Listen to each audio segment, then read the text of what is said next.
Our manager, Alicia Kosec, stood us up for another meeting. But we're pretty sure we know her location, and we're going in to get her.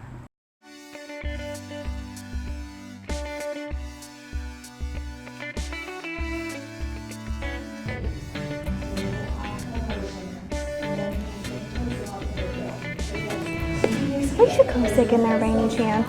Yeah, she is. Okay, I gotta get her. It's a real estate emergency. Okay.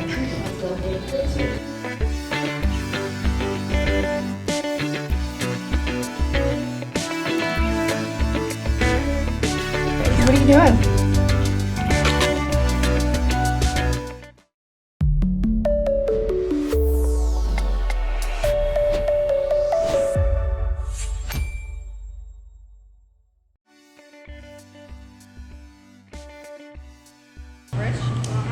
What is it? It's a pumpkin smoothie with protein. No. We are here with our beautiful and athletic regional manager, Alicia Kosec. Thanks for letting us kidnap you. And you interrupted me in the middle of my psychotherapy, which is working out, which is what I do to reduce my stress, but that's okay because I love you guys, and I'm sure Pure Barre will never be the same again after watching me be kidnapped, but that's okay. We wanted to get together with you and just ask a few questions. Okay. So this is Alicia Unplugged. Sorry, Hobie. You actually are plugged in though, so I don't know if Unplugged, that works. okay. Yeah. All right, that's all right. So, what attracted you to Howard Hanna as a company? I started with a mom and pop, and then a franchise company purchased us, and I was getting just lost in the shuffle.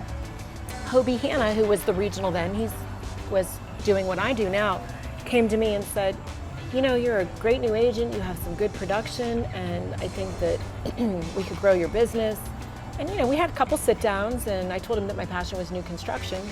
And before long, I was over at Howard Hanna and working new construction. I think I liked the fact that Hobie was just so open and knew so much about the business. It's family owned. It's a large company, but it still has that small office feel. Every office is very, you know, hometown, very local, hyper local. And Hanna's, they are amazing people. So, what has changed from agent to manager to now regional manager? First of all, when I started, there was no internet. There was a computer, it was a T3 line. There was no internet. Yeah. I wouldn't be doing this if there wasn't any internet, I don't think. It's just, I wouldn't know what to do. I was an agent in Poland for about 7 years when my manager was retiring, and Hobie again said, hey, I think you'd be great in this management job. And I was like, are you crazy? No, I'm an agent, I'm independent, I don't want that. And then he kind of ignored me, which probably wasn't designed, he probably just got busy. And I'm like, why isn't he after me? Why isn't he asking me? This is crazy. And long story short, I transitioned to manager, and I just wanted to be the kind of manager that I needed, and really grew kind of organically into my position. I guess the biggest thing is changing the thought process as an agent, where it's all about me and my clients, to now it's all about the agents and their clients. So everything that you do as a manager is designed to create success for your agents. You aren't successful, we aren't, because we don't compete. The regional position, that's interesting. The challenge there was getting to know the markets that I was not as familiar with, and I got to know those really well by managers that either had to, you know, quit or retired, or you know, took leave of absences. So I feel like I've gotten to know those markets really well. Youngstown's still, though, my home, and it's where my heart is, and the Poland office is where I started, so that's a special place for me. So I'm going to ask you a question. Is real estate what you thought it was when you first met with me? Some days I still don't know what real estate is.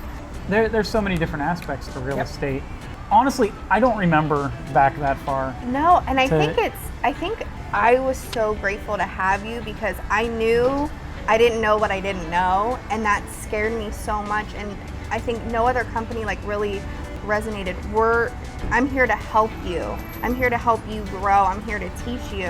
I didn't know exactly what real estate, I knew what it was, You don't know what but you're starting. I remember. Yeah.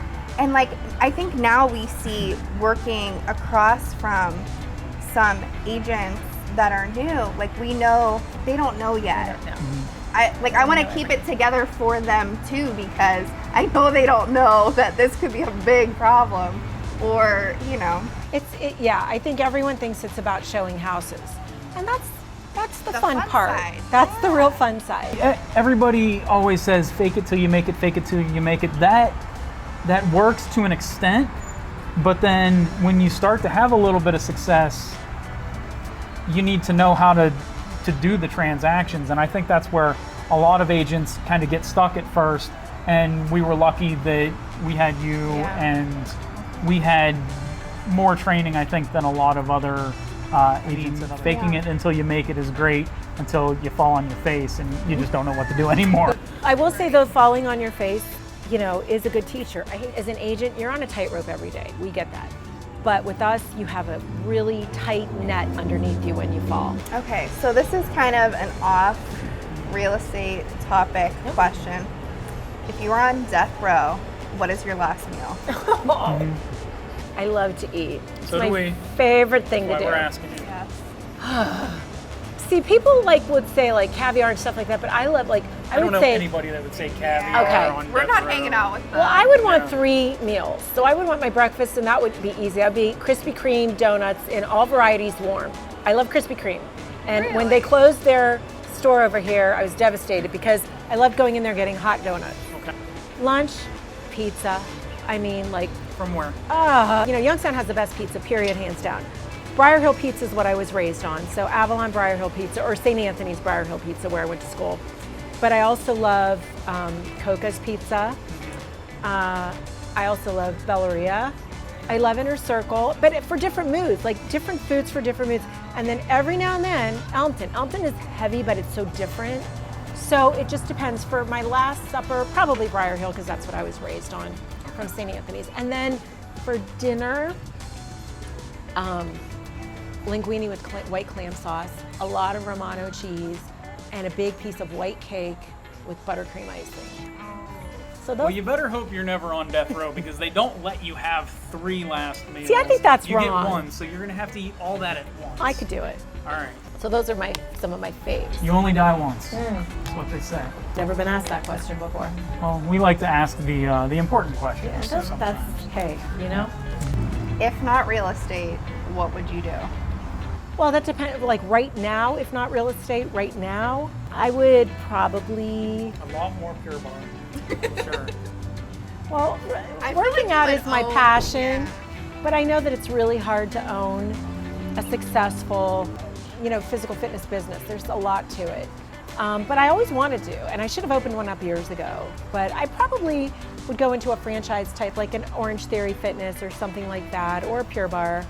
I always say I would love to be a barista, because I would just love giving people coffee and making them happy. I love talking to people.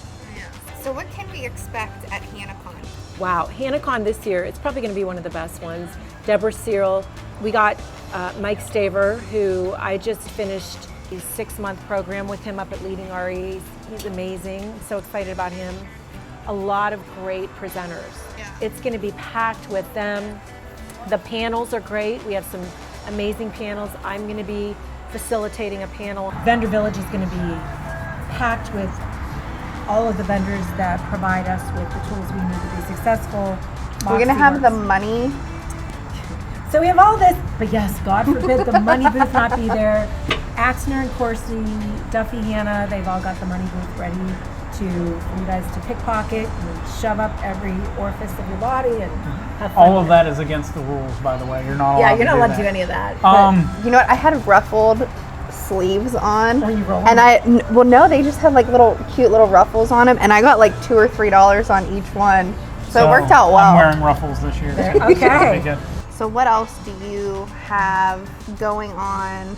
Really, I'm trying to just be around as many agents as I can on a daily basis, get to know what is going on in their business, what their challenges are, what their successes are, what their secrets are. I think as agents, we all need to have each other's backs. Whether we're with Howard Hanna or with outside companies, we all need to have each other's backs, and we need to remember that we're facilitating a transaction for 2 people, 2 clients, or 2 parties. That doesn't mean not being a fiduciary for your client. It just means not screaming at each other, not threatening, you know, all of that craziness. There needs to be more collaboration. Yeah. I do think there needs to be more collaboration. So we want to thank Alicia for willingly coming here and answering a few questions.